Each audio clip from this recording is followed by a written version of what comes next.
What's going on, good people?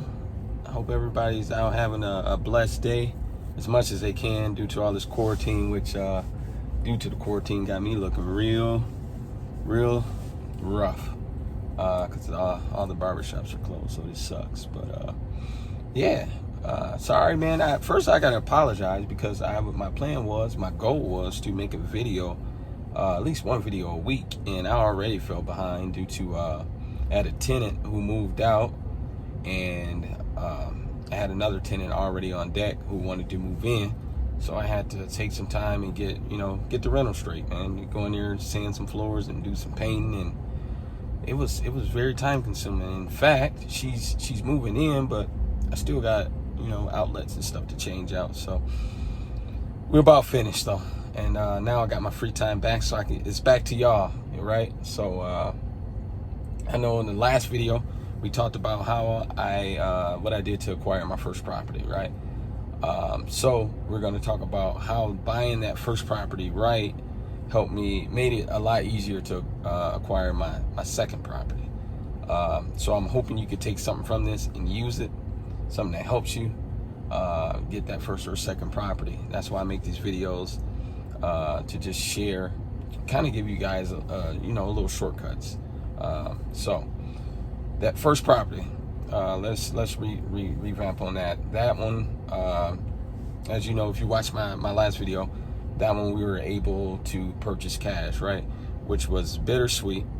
Bitter part is with me purchasing it cash, it left me broke, right? You don't want to be broke. So that was the bitter part. The sweet part was when I rented it out, that allowed me to cash flow really well on that property, and to kind of put that more in perspective, like to get down to the numbers, after I pay what I need to pay out for my taxes and like homeowners insurance, and then what I would take out for like repairs, I still was cash flowing like around $410, right? Let's just say $400. So I already knew in my head, I already had a goal set that I wanted to be ready to buy my second investment property at the end of that year, right? So what I did is I'm still working my 9 to 5. I still have my 9 to 5 at that point in time. What I did is pretended like I wasn't cash flowing anything out that property. I pretended I didn't give myself a raise, right? And I just kind of took that $400 and put it directly into my savings account, plus that went along with what I usually will put up out of my regular 9 to 5 check. So I'm doing that every month to prepare myself to have a decent amount of cash to put down on another investment property at the end of the year. So that's really the key with your first investment property, is if you buy it right and if you're cash flowing on it, okay, if you're making a decent amount on it per month. If you don't absolutely need any of that cash flow money, put it up, pretend you're not getting it, and that way you'll have a decent down payment for your next property.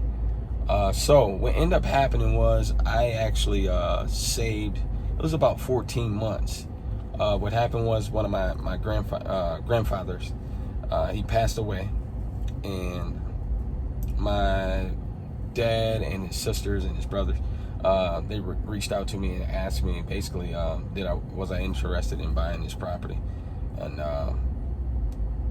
I was ecstatic that they even gave me the opportunity, because they could have put it on the market and got more than what they sold it to me for. I mean, I got it for under 30. So so that was, like I said, I was saving for 14 months, and that all happened. And I had the cash to outright purchase it, right? But I learned from my first deal, I did not want to go that route this time, because I didn't want to be dead broke again, right? So what I did is start basically going bank to bank, seeing what bank will finance me for this property. Now, I mentioned before, it's difficult to find finance, and definitely at these bigger banks, for any investment property under $50,000. It's just what they say, their term is not enough skin in the game for them. But after talking to several different banks, I did find a smaller local banks. Those are your good banks, who was able to get the deal done. They ran, they checked my credentials, your credit, the normal stuff, income, and they were able to get a pre-approval. Now, here's the thing: when it gets down to the nitty-gritty, they're going to want they wanted a copy of the lease. Let me back up some. When they ran my information, they seen that I had, after when I bought my first rental, I think I mentioned this in my last video. Me and my wife, we stayed there for a year. After that year, we rented it out, turned it into investment property, rented it out, bought our primary address where we're at now. And so when this bank ran my information, they seen my rental property pop up and they seen my primary address. Now, the primary address, they counted it as debt. My mortgage was debt, right? No way around that. My rental property now, they asked me how much I owed on it. I told them we own it flat out. Well, then they said, well, your taxes is going to be a debt still, and your insurance is going to be counted as a debt. Now, then I told them, well, I have it rented out. That changed the. Before I said I had it rented out, that was a deal breaker, having that other property, because they thought it was just like I own this property, and it was basically vacant, right? It's just so with that debt, it kind of counted me out to get my next investment property. They said, well, your debt to income is too tight. But then I explained, well, this property is rented out. That changed it, right? Because then they said, well, we need a copy of the lease to show proof. I give them the copy, and they seen that my rental versus my expense, the income kind of from the rental canceled out the debt. So I was making more, of course, than what I was paying out in debt.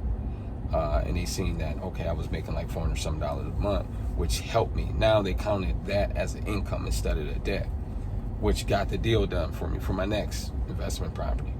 Now, some of the things I'll let you know, so you're prepared, that they're going to want, of course, like I said, a copy of the lease, and they're going to want what they call a declaration page to show proof that you have insurance on your investment property, which you should. If you don't, I really recommend that you get that, right? Because you want to protect your investment. So just be prepared. Some things to be prepared on in your normal basic stuff they're going to ask for too, like proof of income from your job, stuff like that. Another thing to have prepared is what they call a ledger. Or you can just do like right now I have an Excel spreadsheet. It's a basic breakdown of the rental property you have and what is cash flowing, your expenses and all that, and then after all your expenses, what is it cash flowing per month. So if you have all that prepared when you go in there, it just makes the whole deal go a lot smoother. So that was basically it on that deal. It was a lot easier to get my second property than it was to get my first. You just got to show proof, that first one is rented out. And another key thing, which I didn't know going into this, is they want you to be a landlord for at least a year before they count that as income. At least most of the banks I talk to. I don't know if that's everywhere, but the banks I talk to here, they want you to own that property or be a landlord for at least a year before they count that rent as an income towards, for whatever you're getting. So that's just a heads up, man. And so on and so forth. As far as my next deals, that's kind of how they went. Like I said, I'm gonna go through all my deals with you, but I mean, really, that's basically how you start the domino effect. The more you can prove income with the rentals, the easier it gets to get that next investment property. So yeah, that's how my second deal went, man. I'll show y'all a picture of that house. Right now it's going through. We're getting ready to paint it. The inside is completely remodeled, but yeah, it was pretty smooth transition for that second deal.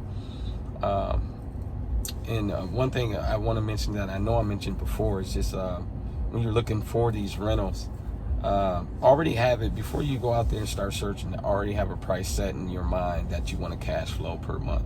That way you have a better idea of what you're looking for. If you want to cash flow at least $120 a month, you know you'll figure your price range depending on what market you're in.